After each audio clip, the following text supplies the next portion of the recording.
สบายดีวันนี้ก็มาพบกับหลานน้อยอีกแล้วหลานน้อยชื่อว่าทวีศักดิ์พิเลศานเมื่อนี้หลานน้อยสิมาพาเบิ่งโรงรถป้าย3355นอคอเด้อแล้วด้านหลังก็มีคือกันป้ายน่ะด้านหลัง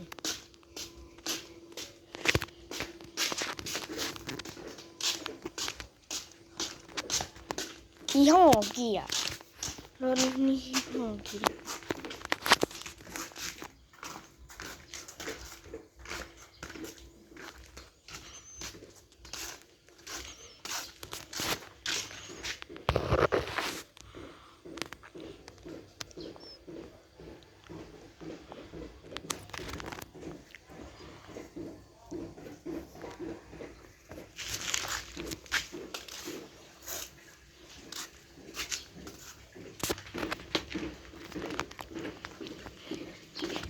บ๊ายบาย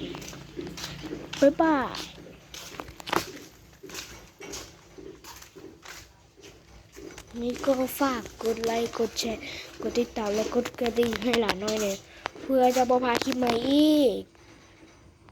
บ๊ายบาย